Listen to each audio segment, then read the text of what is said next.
And I could just imagine what it might be like to hold a ring particle in my hand. Even more mystery surrounds the impressive fountains of Enceladus, where the secrets of life might spring from the moon's salty geysers. This is the little moon that has it all. And the samples are coming out in space. There's a big sign there, free samples, take one. Then drop by the big orange moon Titan and descend beneath its smoggy veil. I think it'd be, one of the 7 wonders of the solar system. Take to Titanian skies for a magical mystery tour. The balloon just allows extraordinary possibilities for exploring Titan. Drift over propane lakes, flammable sand dunes, and methane streams. I mean, you could actually stand next to a babbling brook of liquid methane. I sometimes wonder, well, what would that sound like? But nothing is as it seems here. If you put your hand on a lava flow on Titan, you wouldn't burn your hand, you would freeze it. All this and more, and only 1 billion miles from home. Ready to take off?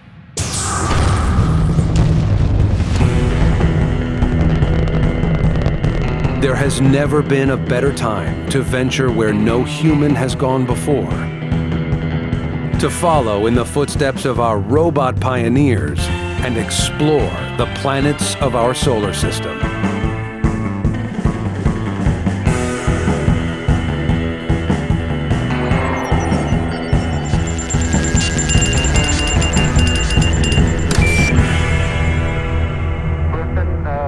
Houston now controlling. That's 1 small step for man. 3 engines running normally, 3 to fuel down. Roger roll.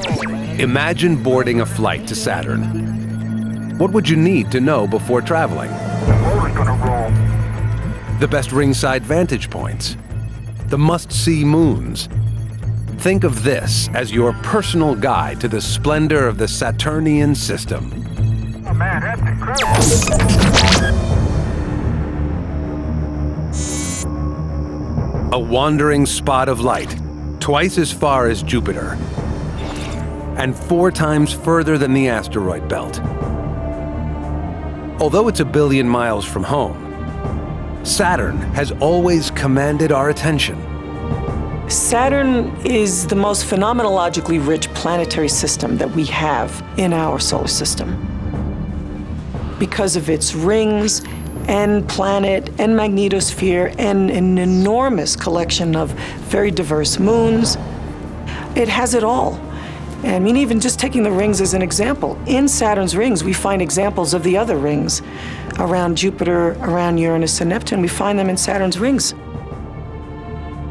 If you wanted to ask fundamental questions about the solar system in general, Saturn would be the place you would go.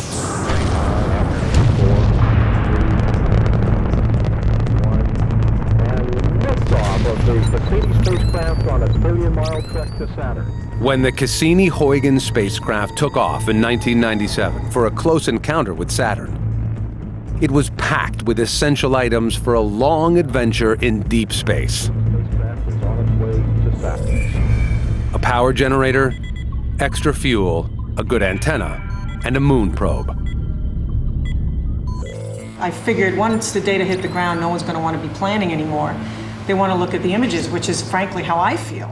Imaging team leader Carolyn Porco made sure it took along a pretty good camera, too. He's actually made quite a task for himself. After all, this destination is the pinup boy of the solar system.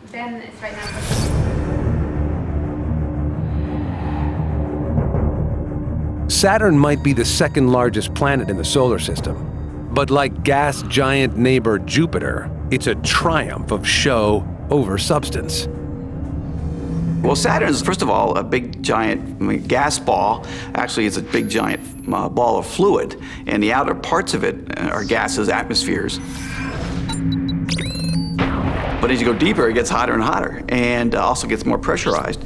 And so as you get down deep enough, you start getting sort of fluid effects. It's very strange, bizarre physics going on that we don't fully understand. Saturn is a big boy. But pound for pound, a cosmic lightweight. It's big enough to swallow 765 Earths, but as the least dense planet, it would float on water. Like Jupiter, this is a world with nowhere to stand. With no solid surface, it's hard to measure how long a day is, though the cloud tops go around about every 11 hours. But it's what's up above, not down below, that will draw the crowds to Saturn. If you were booking a tour for Saturn, the big ticket item, I think, would be see the rings of Saturn from X, wherever X happened to be.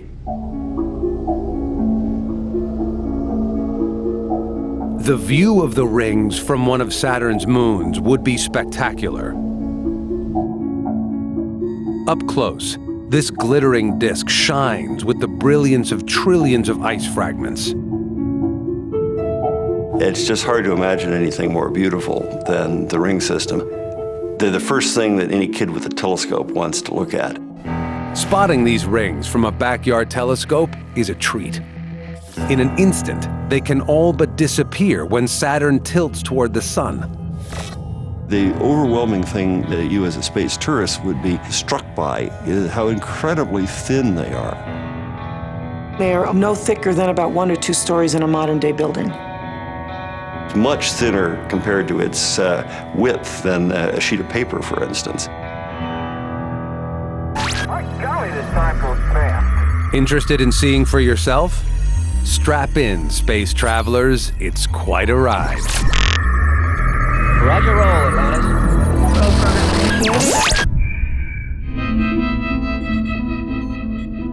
After 7 years and 1 billion miles of space, the Cassini-Huygens spacecraft faces its greatest challenge on June 30th, 2004. To go into orbit. First, it had to maneuver through an obstacle course of rings. Spacecraft engineer. Spacecraft engineer ready to report. Copy. The hopes and dreams of thousands of scientists and engineers are resting on the next few moments. We've been to Saturn twice before with the Voyager 1 and Voyager 2 spacecraft, but rather than these quick Kodak moments, we wanted to take a nice, long, leisurely look at the Saturnian system. The only way to do that was to slow down and let Saturn's gravity capture us into orbit. Current speed of the Cassini spacecraft, 50,000 miles an hour, and increasing as Saturn's gravity draws us in. Cassini presses on, aiming for the gap between the outer F and G rings, hopefully clear of orbital debris. There is always a risk if we hit something too big in a very sensitive area, like perhaps one of the computers or even the fuel tank, that perhaps we might have ended the mission very early. We turned the main high-gain antenna in the direction that the craft would see the ring particles coming toward it so that it would act as a shield. You are listening to the actual recording of tiny particles hitting the spacecraft as it crosses the plane of the rings. Let's go ahead and switch Canberra over to B0. So far, so good. But as Cassini disappears into radio silence behind Saturn, everything rests on the spacecraft firing its engine perfectly and slowing down. It's a nail-biting wait at mission control. Go ahead and switch on. The Doppler has flattened out.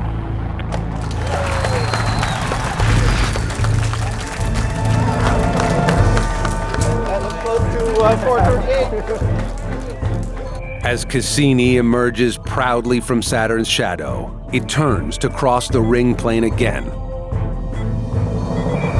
To any potential inhabitants of the Saturnian system, your eyes are not deceiving you tonight.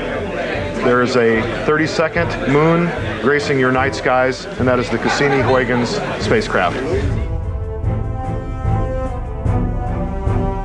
With Saturn's 62 known moons, Cassini finds itself in good company. With out-of-this-world photo opportunities to make even a seasoned professional gasp. Saturn is the most photogenic planet in all the solar system, so you couldn't get luckier than me, right? The ones that give me shivers are Saturn with the rings, where Saturn is a crescent. We're looking down on the rings from above, and there's a moon in the background. They are just artistic compositions. You know, here I am leading a team of scientists. Our duty, our job is to take images, and we have this fantastic target. Kind of have this feeling like I'm standing on the bridge looking out the window. You know, I have a very strong feeling of being at the forefront, being out there exploring myself. That's the thrill of it for me. The view from Cassini's bridge exceeds anything seen before.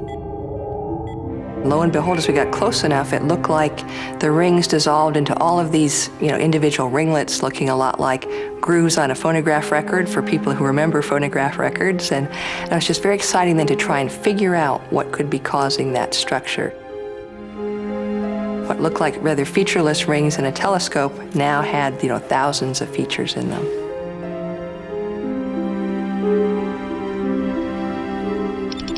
I was surprised at how surprised I was at the clarity of the images, because I thought to myself, well, for Pete's sake, I've been thinking about this for years. For 14 years I've been thinking about this. I've been planning these images for a decade or whatever it was. You'd think I would have, anticipated, well, we're going to have this kind of resolution, it's going to look like this, and I just hadn't. For the first time, vivid details of Saturn's rings are revealed, beckoning us to stare in wonder for a closer inspection.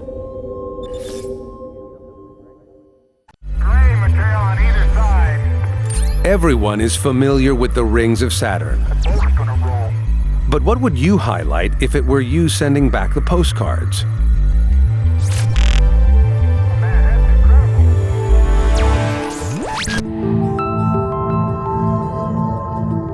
Every tour itinerary has one main attraction. With Saturn, you just can't miss the rings.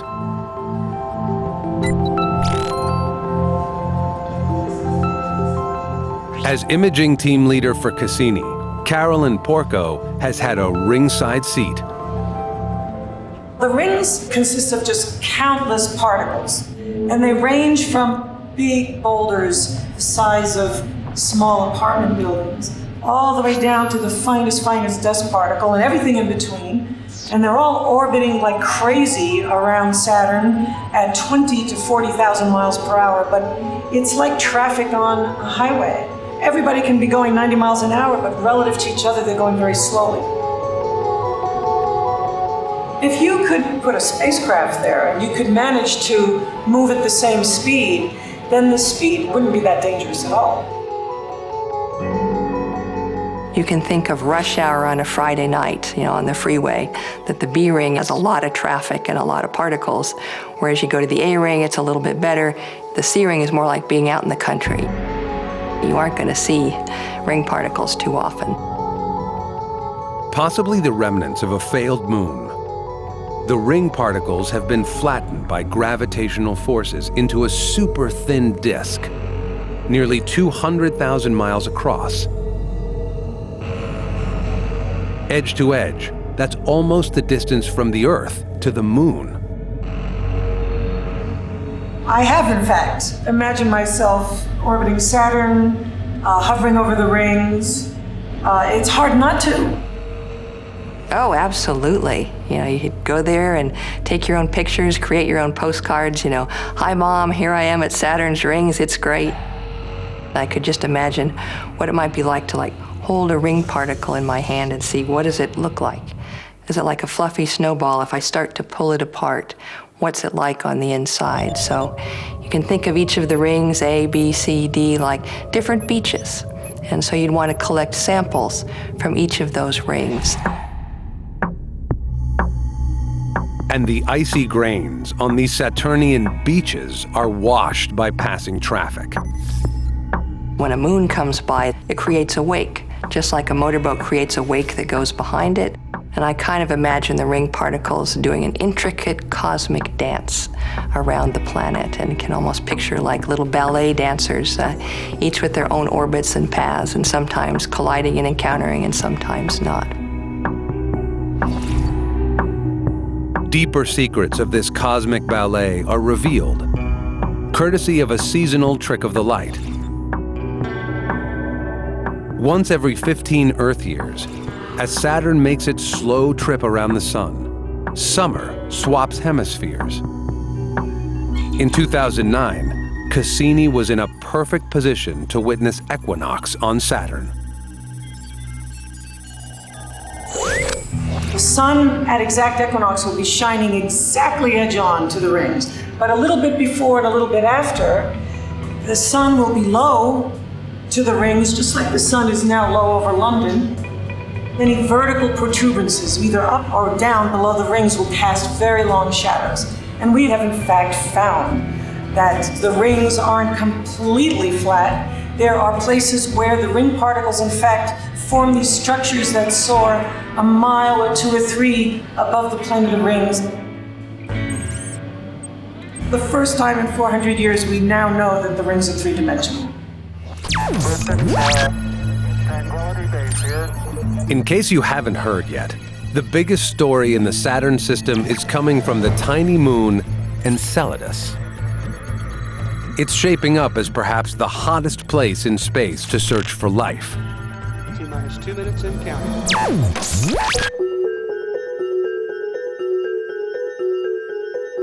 Shiny, white Enceladus. A bright ball hiding within Saturn's diffuse E-ring. This was a moon of little consequence until Cassini started sniffing around.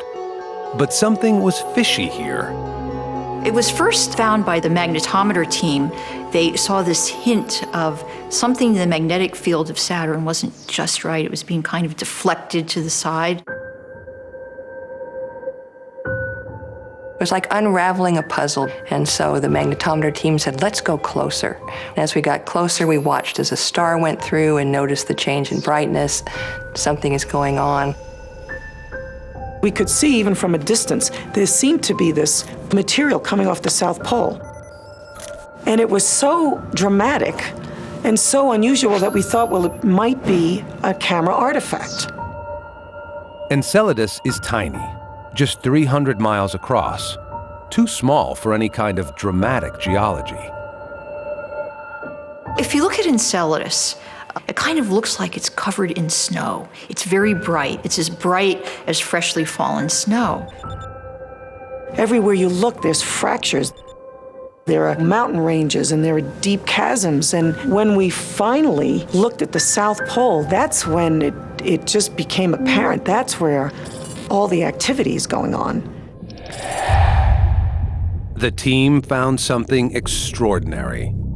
Row after row of enormous geysers shooting water and ice crystals out into space from the snowy white surface.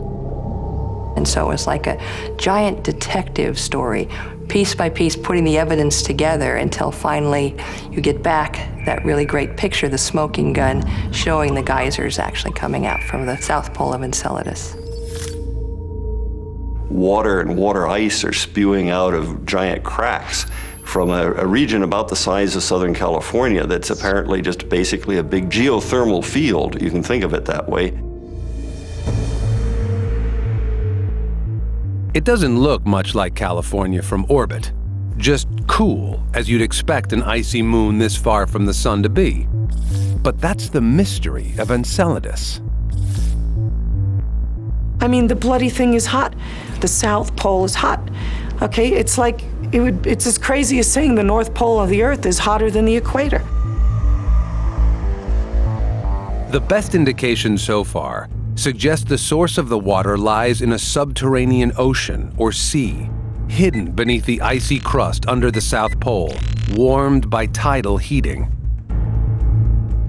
It's been a mystery because Enceladus is so small. It's not supposed to have that much heat. We think that heat source underground melts water, and that melted water, which might be mixed with some ammonia and other things to lower its melting point, then works its way out of the ground and spews up into space. Here is the surprise entry in the search for life. This little moon that you'd expect to be pretty dead and dull. And coming out of the south pole of it is a jet of water ice. All the things you need for life are there. There's an energy source, there's a water source, there's an organic material source, there's a nitrogen source. Check, check, check, check. All the requirements for life. This is the little moon that has it all. And the samples are coming out in space. There's a big sign there, free samples, take one. We just fly through and grab it on our way. I think it is the go-to place in our solar system right now for investigating issues of astrobiological importance. It wins out the game over Mars, over Europa, over Titan even, simply because of accessibility. It's accessible. If these jets are deriving from liquid water, then they're there for the sampling. The Cassini team has been flying the spacecraft at heights as low as 15 miles on its way to the plumes. Unbelievable precision flying for a remotely controlled robot that was never designed for such a feat, 1 billion miles from Earth. From Cassini, we learned that there's methane in the plume, nitrogen in the plume, ammonia in the plume, organic molecules in the plume. It's a real soup. We're seeing a soup of organics being spewed out into space where it's freezing. You can almost go there and jar it, put it in a can, and sell it on Earth as organic nutrient soup. On Earth, geysers and hot springs are home to bacteria with pedigrees dating back to the beginning of life. They can also be breathtaking. But nothing on Earth matches the Saturnian cold faithful. So sitting there at the South Pole of Enceladus and taking a look at Saturn while you're sitting there watching this eruption going on would be beautiful. It wouldn't be a dangerous thing. You would see these towering, dramatic fountains of just icy particles. We'd never see them stop because some of them actually extend tens of thousands of kilometers into the space above the South Pole and in fact into orbit around Saturn. This is how the E-ring of Saturn is formed. Cassini has solved the mystery of how at least one of Saturn's rings formed. And this may help solve the bigger mystery of life beyond Earth. I can't think of anything that would be more thrilling than to make that kind of discovery, that life has occurred not once but twice in our solar system. And to know that it might be on Enceladus, which is a body that we have been exploring and that we have participated in this discovery it doesn't get much better than that. T-minus 2 minutes and counting. Enceladus may be the hottest ticket in town, but don't overlook the heavyweight contender for the title of Moon with the Most. Titan. T-minus 40 seconds. Everything looks good for launch.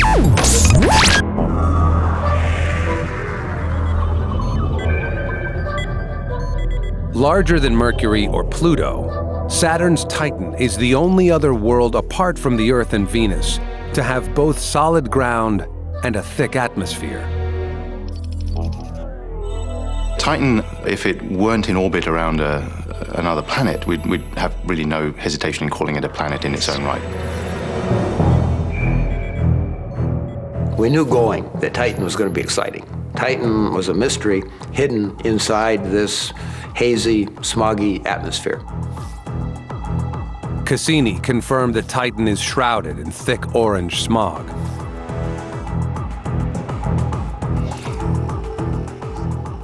Laboratory experiments have shown this could be the result of 4.5 billion years of sunlight reacting with the thick nitrogen and methane atmosphere. Cassini's camera could only see partly through the haze. The patches of light and dark looked like continents and oceans. The picture we had of Titan before we got there was that it was going to be dark and eerie and cold. As dark as twilight is on the Earth, even at high noon, and you could be standing on a body the size of the Mediterranean, brimming with paint thinner. For over 7 years, the European Huygens probe rode piggyback on the American Cassini spacecraft.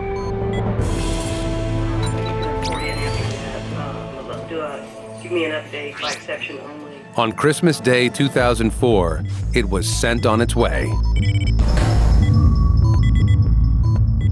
Planet Earth never attempted to land on such a distant world before. With the Huygens probe on final approach to Titan, operations switched to European mission control. The probe hurtled into Titan's atmosphere at 6 kilometers a second. The atmosphere would have been glowing violet around the probe as it decelerated. Once on a parachute, the probe descended for the first 80 miles, seeing nothing but smog and haze. As we got closer to the surface, down at about 30 kilometers, the surface features started to peek through the haze.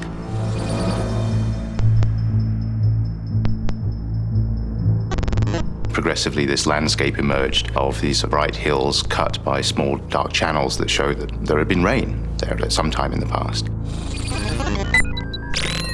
The signal was taking over an hour to reach Earth. No doubt, Huygens was sending postcards from the edge. There were just 20 of us in the office area where the pictures were delivered. It was dark in Germany, it was the winter. It really felt like we were out there gazing at this alien world that was just at our doorstep. The probe drifted further, snapping these remarkable images all the way down. We all kind of saw, our backyard in Arizona or the French Riviera, wherever it was you were from, you sort of saw some aspect of Titan that looked familiar. They were everything that our images from orbit were not, because you could see a dendritic drainage pattern that looked like a river system, just like a river system would appear on the Earth. Boy, that was heady. That was like, ooh, it was like Jules Verne come true. It was just spectacular.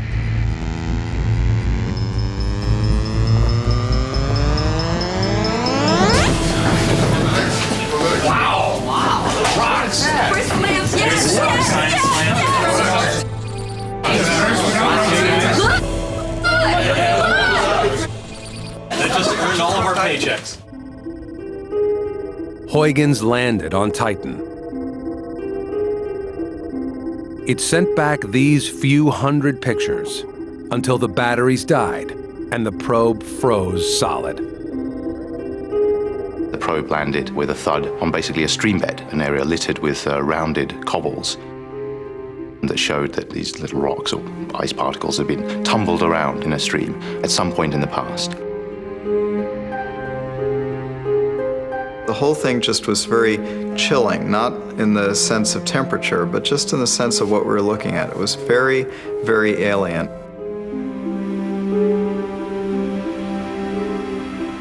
It's not a place where you want to just jump out there in your shoes and socks and shorts and t-shirts. It's roughly 200 degrees Fahrenheit colder than dry ice. With a surface temperature this low, nothing is what it seems on Titan.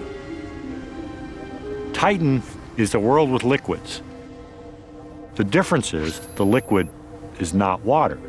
The liquid is methane. Think of gasoline. It's a liquid like white gas. So you've got rivers of methane flowing on the surface. Anybody who's looked out of an airplane window flying over deserts and things like this say, yeah, I sort of understand what's going on the surface there.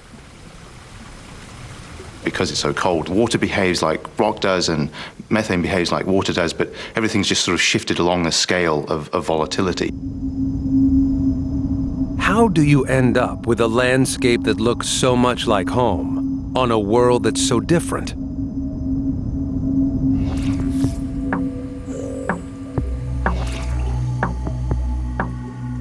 At NASA's Jet Propulsion Laboratory, researchers are trying to determine how raindrops of methane can carve a landscape built from water frozen as hard as granite.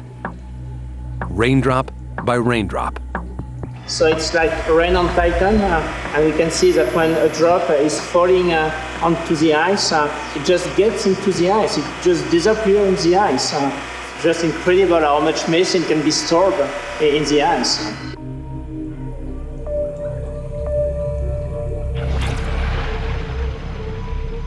Methane soaks into ice like water into the ground. And just like on Earth, any overflow will cut its path downhill. Titan would be a wonderful place to visit. Stand next to a babbling brook of liquid methane running by your feet, and I sometimes wonder, well, what would that sound like?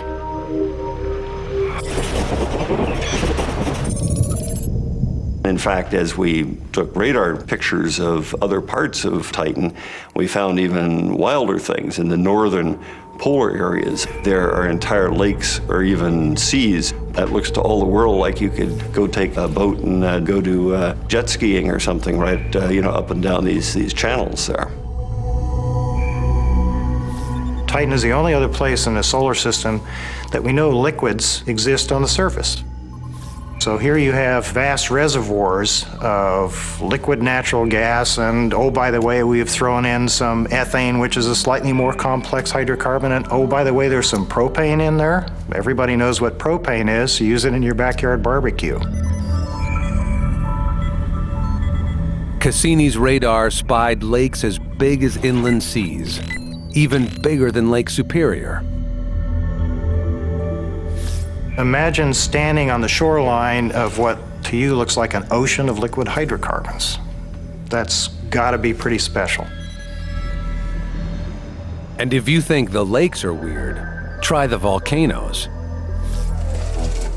We think the material that comes out of titanium volcanoes is a mixture of ammonia and water, which allows water to melt at a much lower temperature. This is lava on Titan, a stinky mix of water and ammonia, molten at minus 150 degrees. You can build anything from small cones to large mountains on Titan out of this stuff. If you were a visitor and you walked up and put your hand on a lava flow, you wouldn't burn your hand, you would freeze it. In stark contrast to the cryovolcanoes and wet polar lakelands, bordering the equator are vast Titanian deserts, covered in dunes. I think it'd be one of the 7 wonders of the solar system. What you'd see is almost unending sea of massive dunes, exactly the same size and scale of dunes that we see on Earth. Some areas where you see nothing but dunes for hundreds and hundreds of kilometers. To make sense of what Cassini's radar sees, Ralph Lorenz makes the trek to the Australian outback. Not as far as Titan, but still a long way away. One of the interesting things going on here in Australia is that there are linear dunes, which are the same kind of dunes we see on Titan. You can go right up to a sand dune on Earth and dig in it, make a cross-section and see how the beds of sand particles line up to see how the thing formed under different wind regimes.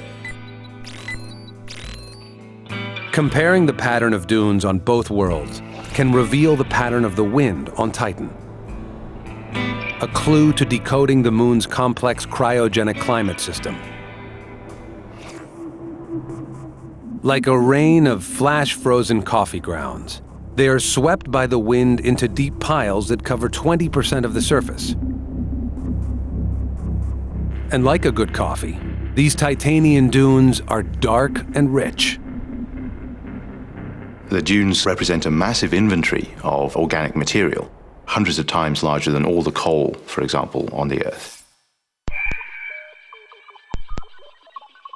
You're not likely to be hauling this alien coal home, but the liquid hydrocarbons lapping on Titanian shorelines could be very useful for the return trip.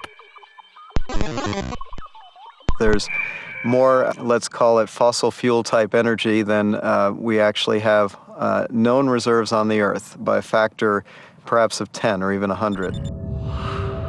That's a lot of gas in anyone's language. But something even more valuable might be found among the storehouse of organic molecules. The answer to life, the universe, and everything. How do you go from such simple material like carbon and hydrogen and oxygen and nitrogen to something which asks questions about where it came from? That's a huge leap. And on Titan, there's a real good possibility that some of those really difficult to understand intermediate stages actually occurred. It hasn't gone to completion, at least we don't think it has, although there are some people who think that if we go to one of Titan's lakes, we will discover titanian bacteria that have figured out how to metabolize liquid methane. Well, that's not a liquid that we, life forms on Earth like, but maybe a life form on Titan that grew up with liquid methane would be perfectly comfortable there and would look at shock at the thought that organisms would live in water. Oh my God, those things on Earth living in water. Pity those poor Earthlings. We live in liquid methane, much more pleasant.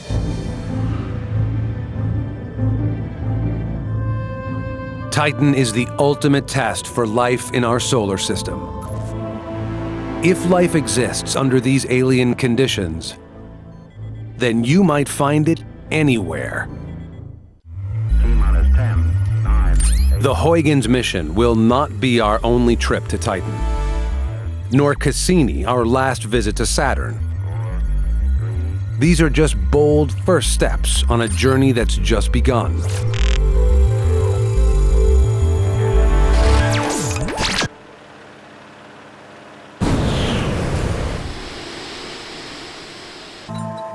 Even before the mission is over, Cassini has left a thirst for a return trip. Planetary explorer Jonathan Lunine and aeronautical pioneer Julian Knott think they know the perfect way to do it. A robotic hot air balloon. So what we're flying over now is very much like the Huygens landing site. And I'd love to see those ravines on Titan, those steep valleys where the methane is flowing and carving out the hills, very much like what we're seeing now. The dream is to return to Titan and drop a robotic balloon into the atmosphere. A radioisotope generator will provide the electrical power and the waste heat to give the balloon lift in the chilly atmosphere.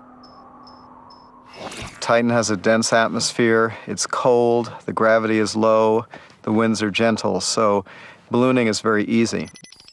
The conditions on Titan are 1,000 times better than anywhere else in the solar system to fly balloons. It is the ultimate destination for balloons. I think this flight just makes the point so beautifully why a balloon is a wonderful way to explore Titan. If you're over an interesting area, it's very easy to come down, maybe even land on the surface, lower instruments down. One could cover with a robotic hot air balloon the entire circumference of Titan in a space of perhaps 6 months. You shouldn't think of Titan as a place just for robots. With a thick protective atmosphere and plenty of frozen water, Titan could be a more user-friendly destination for Earthlings than Mars. When humans do finally move out into the solar system, and I think they will, Titan will be seen as a somewhat distant but very attractive place to go play. You don't need a pressure suit on Titan. You don't have that feeling, as the astronauts describe it, of trying to work with a beach ball between your arms. Breathing from a souped-up scuba unit and outfitted in a cross between a super ski suit and a hazmat coverall, future Titanauts could explore with confidence. You just need that thermal protection and oxygen, and then you can go play on the surface and take a balloon ride. It'll be a place where people will want to go to see a truly exotic and alien world. Not even a minor rip in the suit will be life-threatening. I did a calculation once of whether the small amounts of carbon monoxide in Titan's atmosphere would kill you before the hydrogen cyanide did. Actually, it turns out both are probably only enough to give you a headache, but the place would probably smell like an oil refinery. Speaking of refineries, refueling for the return trip could be as simple as pulling up to the nearest lake to fill up your methane rocket, now under test development on Earth.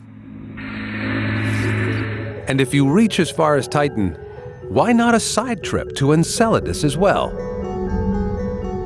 The real question is not, does Enceladus have organics? Well, we know the answer to that. Or does Enceladus have water? We know the answer to that. The question is are those organics biological in origin? So on Enceladus, we are many steps ahead of where we are in terms of Mars or Europa. We already know that there's organics. We already know where they are. We already know how to get them. It's time to bring them back to Earth and look at them and ask the next level of questions. Are they biological? It may not happen for a very long time, but I really think that's a must-do for us in taking the next step. And to me, the question of whether or not life has gotten started elsewhere in the solar system is the reason why we do this. You know, because we want, finally, ultimately, we want to come to understand why the Earth has been the successful abode of life that it has become.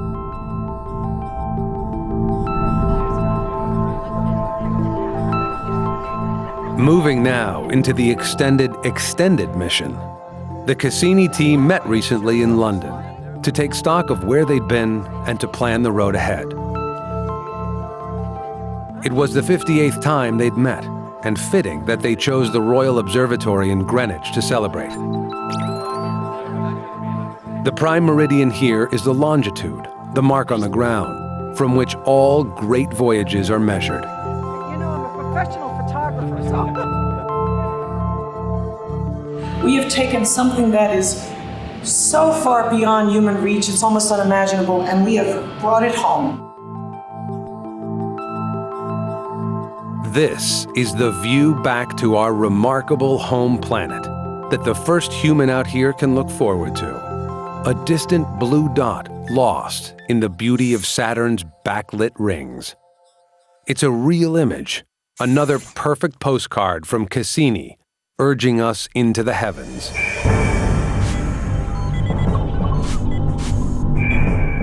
Humans have looked out from the shores of seas and oceans and imagined great adventures. Now think about standing on the shore of an alien sea, and we know those shores are there. We just have to go experience it, and that's what I'd like to do. I'd like to go land in a balloon, step out, pick up one of those rounded pebbles, and toss it at Huygens. I've proposed that maybe we have to talk about a planetary park down the road, and where should we preserve for future generations? You know, do we want to go in and mine Titan for its methane? Maybe we'll go mess up other places, perhaps, but Saturn is just an exquisite place, and we should probably leave that alone.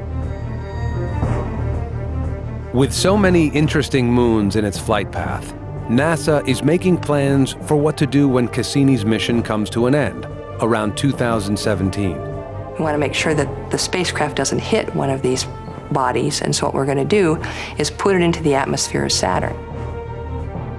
Crash it into Saturn and burn it in a blaze of glory after a rich 20 years of exploration in space. All the molecules that currently make up the Cassini spacecraft would still be at Saturn, and in fact will be there forever. A fitting, fiery funeral for one of the greatest interplanetary voyagers of all time.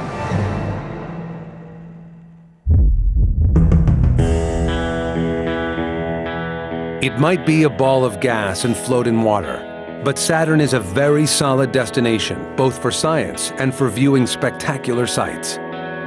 We've only begun to realize the riches it offers, and only because we sent a spacecraft to stay.